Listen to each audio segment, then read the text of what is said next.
I'm very pleased today to be speaking to the wonderful New Zealand artist Jenny Mitchell, who until recently was in Dunedin, now living in Wellington, and her latest single is Somehow. Jenny, hello. Hi, thanks so much for having me.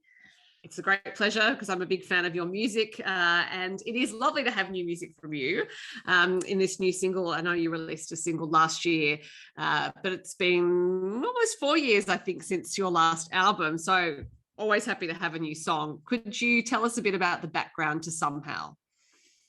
Sure, yeah, it's been a while since new music has come out, and I suppose that's just due to the world in the last couple of years. So yeah, it's good to kind of be finally putting something out rather than just working on things, at home. But yeah, Somehow is actually a song about watching someone that I love very much struggle with mental health, and it's kind of about being on the outside of that experience. I wanted to sort of write how it feels to be on the outside, and really wanting to help and not quite knowing how, which is something that I think a lot of people feel when their friends or family or loved ones are struggling. And it's really a message of just that while there is never, easy cure or things that fix everything, that I was going to be there for that person and that we're going to work it out. So you wrote it about a specific person. Do they know it's about them? Yes, they do. Yep. When I wrote it, I didn't actually know whether I would release it or what. It was 2020, so years ago now when I wrote it, and I sent it to them, and it was kind of they are musical as well, so it was sort of my way of explaining, how I was feeling, that I wasn't quite able to articulate when I was having conversations with her. And I think that's sort of what inspired the song, because I like to think of myself as someone who my friends could talk to about their problems, and that I could support people. And I feel like I'm quite mindful of the importance of mental health and things like that. But when I was faced with, dealing with the situation with someone who's so close to me, I found it really difficult. And so, it was easier, as it often is, for me to express myself through lyrics and singing than putting it into words. Well, I guess part of the challenge of being close to someone who has mental health challenges is finding the language. Even no matter how close you are to them, if it's not a conversation you've ever had or they're not words you've ever expressed, it can be really hard to say that. And so, as you said, for you, easier to put it into lyrics. It's no less powerful and can offer something perhaps to other people who are in the same situation. I hope so, yeah. Now, you recorded the song with Matt Fell as your producer, but Matt's in Sydney and you're in New Zealand. And of course, the last 2 years have not made it easy to do anything in person. So you recorded this song remotely. How was that? Were you able to adapt to remote recording okay? Yeah, so my last record, I worked with Matt as well, in studio, in a very sort of traditional band in the studio kind of setup. And I loved that a lot. And I think the hardest part of remote recording was actually more me just worrying about missing out on that experience than actually the process itself. I think, there's bonuses to both ways of doing things, but I definitely felt that I had more time to kind of think about the song, and we sort of added things layer by layer, and he would play bass and then someone would add the electric guitar, and we actually had time to kind of listen and then listen, a week later and see how it felt then. And I think that there's definitely pros to that way of making music too. So I've really enjoyed the remote process, but I am looking forward to hanging out with Matt and other musicians sometime soon. I know, what a concept. Hanging out in person. And I suppose it helped that you had worked with him before in person, so you had that sense of what he's like as a person. He knows about you. That relationship existed. I imagine if you hadn't met, it might have been a bit difficult, or at least a little slower. Definitely. And I think probably the key thing is when you're going back and forth, being confident to say, oh, I'm not really sure about that. That's probably the hardest part, I think, for songwriters and producers, is saying, it's easy to say, yay, I love that, but it's sometimes tricky to say, I'm not sure if that's the right direction. So yeah, I think I very much trust Matt, and I think he also trusts me. So being able to have that relationship definitely made sometimes we were just emailing or messaging back and forth about opinions and thoughts. So it was good to know that there's no egos hanging around, so it makes it a bit easier. Now, you did release a single last year too, which was the incredibly powerful song "Trouble Finds a Girl," and which featured Tami Neilson. I think it's Neilson, not Nielsen. I'm not quite sure how to pronounce her last name. But how did you come to work? How did you come to work with Tammy? I've known Tammy for a long time. She is Canadian, but she's lived in New Zealand, I think, over a decade now. Yeah, it must be over a decade. And she is kind of our queen of country music here in New Zealand. And I pretty much just grew up listening to her albums. The first one that she released solo, I would have been about 9 or 10. And it had a big impact on me. And I used to ask my parents to take me to her shows around the South Island of New Zealand. And so I kind of grew up as a bit of a fangirl, but as I suppose I've toured more and we've worked together more, I've opened for her one of her recent tours and things like that. So we sort of started collaborating in that way.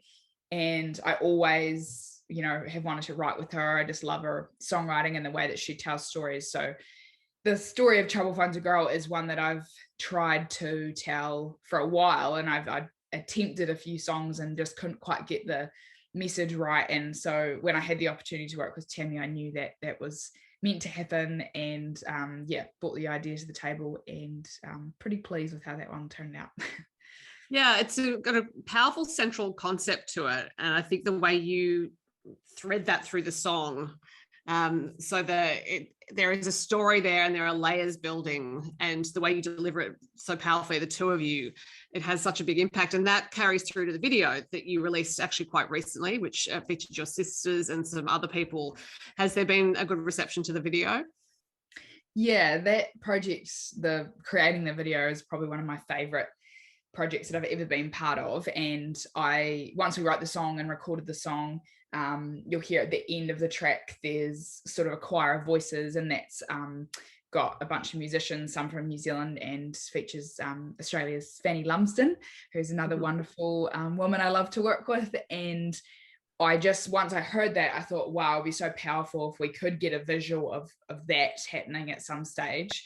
And the song was initially written to my sisters, kind of, I guess, as it's about sexual misconduct in the music industry and in the world in general, but it's not a everything is bad and it's not going to get better song. It's really a song that I wanted to write to say that I guess will protect them, but also that it's not just me that's going to protect them, that there is a community that you can surround yourself with that will keep you safe, and there are people that will keep you safe.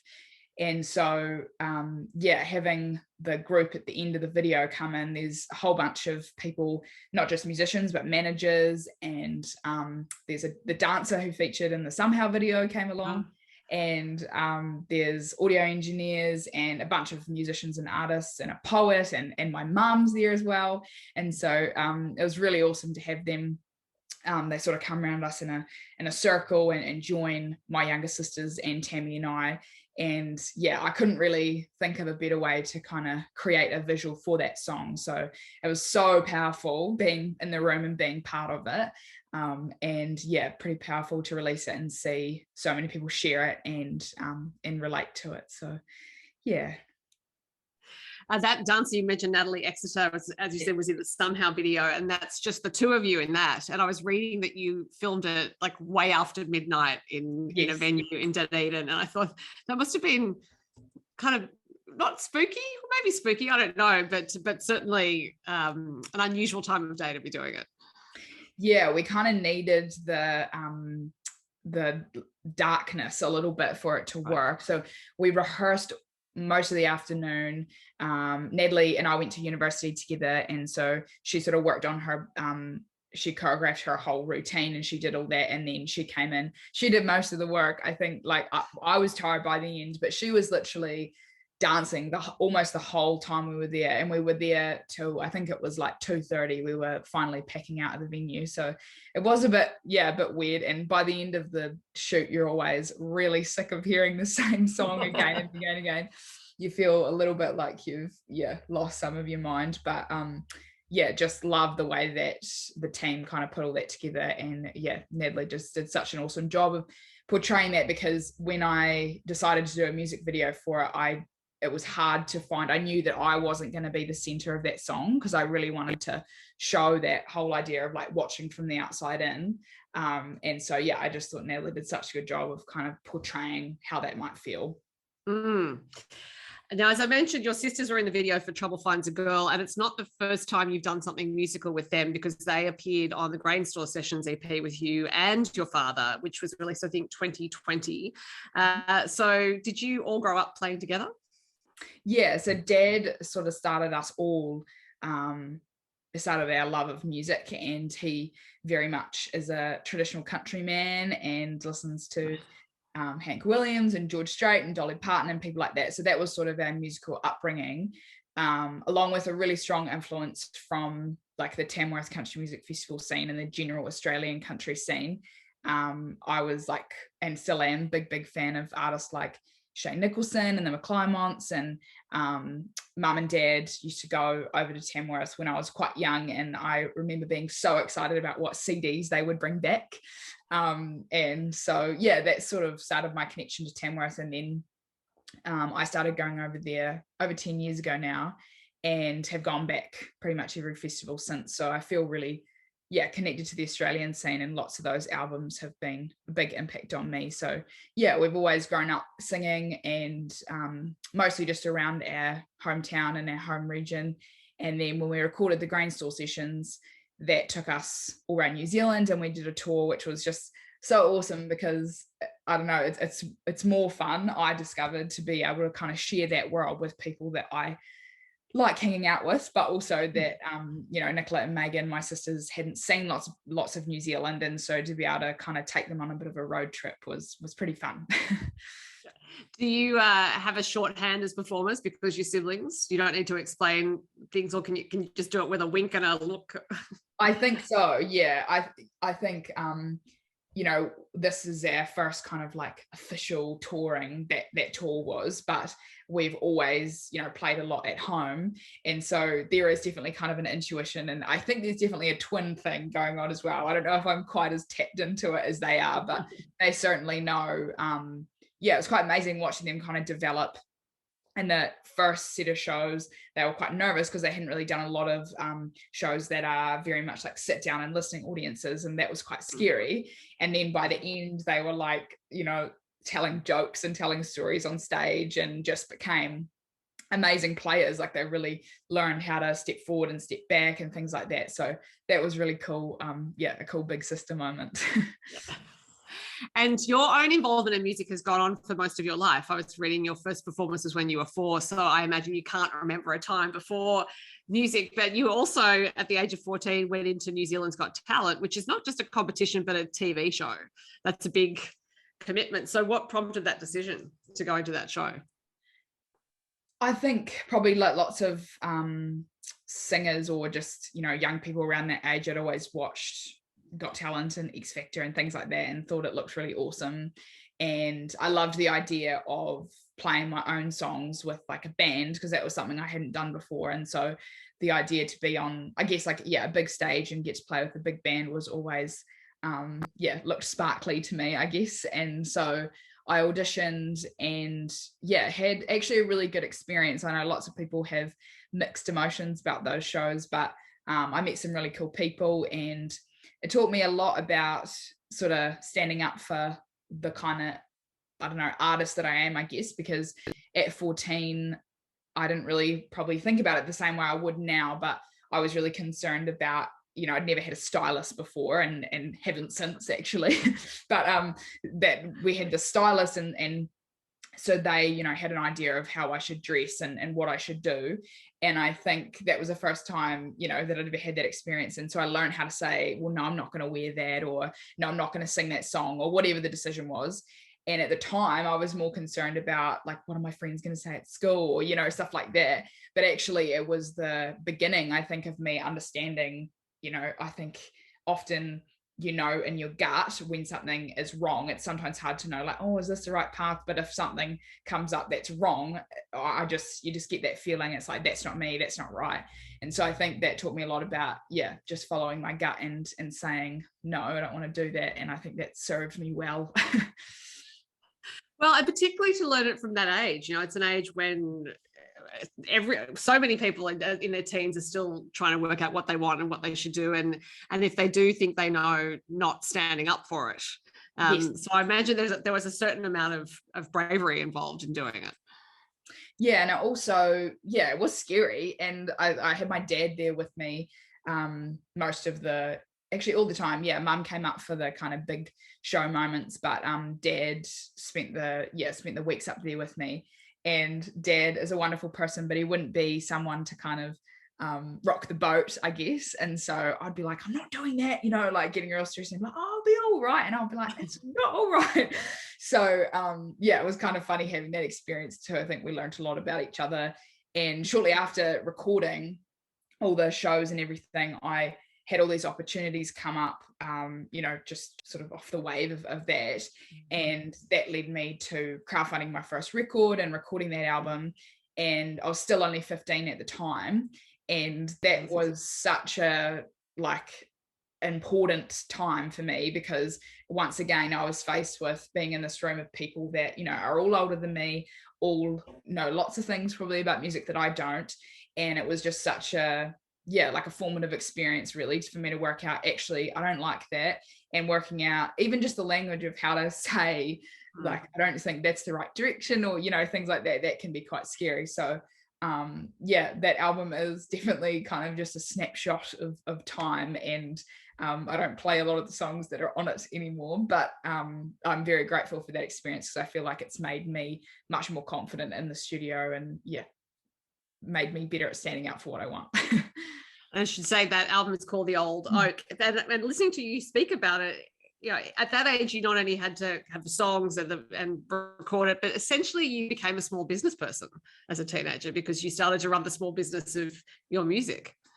Yeah, very much so. And I think that's probably that part of the journey was the first time I'd ever thought like that. I just didn't have that, because you're 12 or 13, so you don't think about those things. But even just the crowdfunding, that was the first time that people, it's quite overwhelming when there's all these people a lot of them from my hometown, that are investing their real money in a thing that I am yet to make, and so that experience of realizing that there were these people who, I guess outside of my core friends and family group, that really wanted to invest in what they hoped I would create, I guess. And so I think that was a big learning thing for me, and the start of kind of building this community that I just love so much. And it's so cool, when I play shows, there's always, especially down south, there's always the same people that were there way back then that are still coming to shows. So I really love kind of reflecting on that kind of stuff. Well, no doubt they're still coming to shows because you're still delivering them things that they love. I think if your quality had tapered off, they wouldn't still be there. And one of the things they would have loved was your 2018 album, Wildfires, which you also independently released. And that was nominated in the Golden Guitar Awards from the Tamworth Country Music Festival for Alt Country Album of the Year. So I can see now, when you're talking about your relationship with the festival, how that came to be, because you are the only New Zealand artist to have been nominated for a Golden Guitar, or you were to date. I'm not sure if any have been since, but that must have been really gratifying and made you feel, I guess, part of that community even more strongly than you were. Yeah, I've got my Golden Guitar ticket on my wall right there. But I think there were, I know Suzanne Prentice, she's another country artist that she was nominated quite a while back. I'm not sure for which award. And then Kaylee Bell, our amazing pop country songwriter, she was also nominated for New Talent. But I believe I'm the first one, for the alternative section. And just, I remember that moment so clearly. It's just, I think, for so many people in the Australian and New Zealand country world, that's like a, long-term goal moment. And I had this opportunity to work with these amazing players and Matt, this amazing producer. And it was just, the whole thing was just a dream to me to be able to make that music. And so, you know, you put your little entries in and cross your fingers, but I just was so, overwhelmed. And I think especially because part of the process for Golden Guitars is peer voted. So that's just kind of, you know, that means a whole lot more to me than, you know, a section of a little group of 4 or 5 judges or whatever, that there's actually people in the community that I love them very much and love what they do very much. And for them to, give me a tick is, kind of the best compliment you could get. So that was definitely a night that I won't forget. No doubt there'll be more nights to come because you have signed with Cooking Vinyl Australia for the new music. So somehow is the first single released off that. And so that is an independent label based in Australia. So after 2 albums of being an independent, what made you decide to sign finally? Yeah, I had a lot of late night thoughts about that question. And I think for me, I knew that I had quite a clear vision of, you know, the music that I wanted to create and the artist that I want to be and the shows I want to play and all those kinds of things. So probably what I imagine is a fear for a lot of people who have been independent for a couple of album cycles is, you know, am I going to lose control? Am I going to end up singing songs I don't like? What are they going to make me do, etc., etc.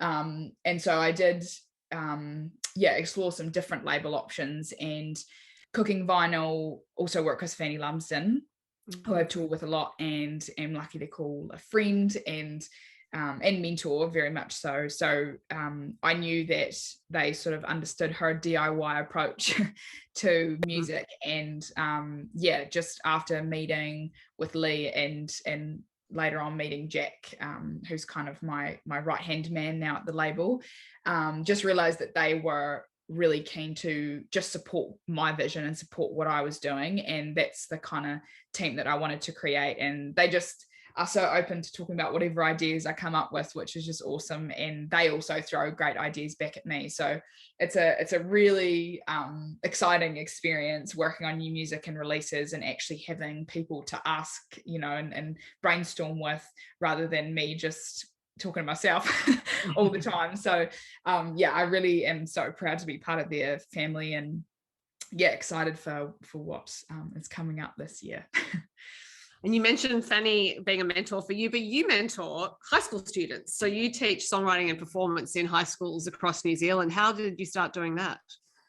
Yeah, that's a program that our New Zealand Music Commission runs. So it's an awesome program that's been going for a long time. It's government funded, and essentially musicians kind of in each region are the mentor of the region. And I usually go in for about 6 weeks, and we just write songs and do a bunch of different activities, some co-writing stuff, so some solo writing stuff.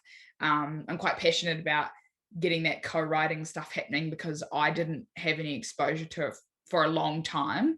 I think just coming from a small town and not connecting with a lot of other writers. And I think that there's so much to learn from that experience. We go in and then we usually work on some performance stuff as well. And I kind of just try and be a bit of a Q&A. If they've got any questions that I happen to know the answers to, then I like to talk about that too. But love working in schools and really love teaching kids. So it kind of ticks all my boxes. Does teaching songwriting make you approach your own songwriting differently? Because sometimes in that teaching process you learn different things about your own craft. Yeah, I think it's definitely maybe demystified some of the ways that I write. When I first was approached by the Music Commission and started thinking about doing it, I was like, I don't know how to teach this. I don't actually know how this works. Like, I don't know, you can teach people how to rhyme words, and you can teach people, like what a verse is and what a chorus is. But I think teaching, how to get in the right creative headspace and stuff, that's the hard part. And still to this day, I still can't really switch on my, best writing ability whenever I want. But I learned a lot about that. It's not always about writing, your best song. Songwriting is a practice and something that you should do all the time. Well, I feel like that anyway. And especially when you know, have a busy life. When I was at high school and when I was younger, I used to write all the time, come home from school and just write and write and write. And it was just felt like a really kind of effortless thing. It was just, I love doing it. Whereas now I really have to make time in my schedule. You know, for some reason, other things take priority and you think they're more important. Especially I think when you're, you know, releasing music and there's all this admin that you're doing. But when it comes down to it, really, you don't have any admin to do if you don't have any new songs. So I think that teaching has taught me that I need to, prioritize making time and just writing for fun. Like we do so many little fun activities that, you know, like we have a jar and you have to pull a word out of a jar or a place out of a jar and then write about that place for 20 minutes. And it's just about like getting in that, in that headspace and creating just for the sake of creating, which I would like to do a bit more.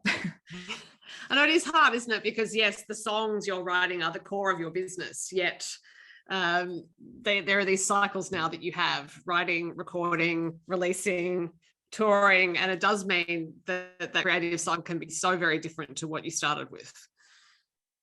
Definitely, yeah. And I think it's okay to have, I sort of look at it like seasons of, you know, being a musician, and that sometimes you aren't going to be, you know, ready to write 10 new songs, and that's okay. So I kind of like to try and let it, kind of ebb and flow, I guess. But I joined a song club that's run by Sam Hawksley and like Felicity Urquhart and a few others are in it.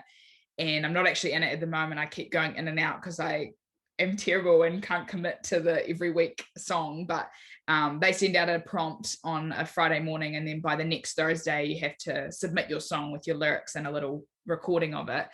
And that's just such a good, well, one, you've got people that make you accountable, so that makes it happen, but that's such a fun way to just explore. And there's songs that I've written in that process that I am going to be releasing later this year, so you kind of never know where something's going to come from, and I think just making the time for it definitely helps.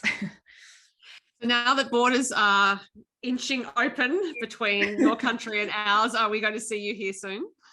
Yes, I had initially planned to come over in April, but that didn't quite line up. But very excited to see that restrictions are easing, it seems like, for you guys. So definitely with some new music coming out in the next few months, I will be making a trip over, at least a trip to Australia this year. So not too sure when or where yet, but I will be there. Fantastic. Well, Jenny, I'm looking forward to that new music, same as I've so much enjoyed this new music you've just released. Thank you very much for speaking to me. Oh, thank you.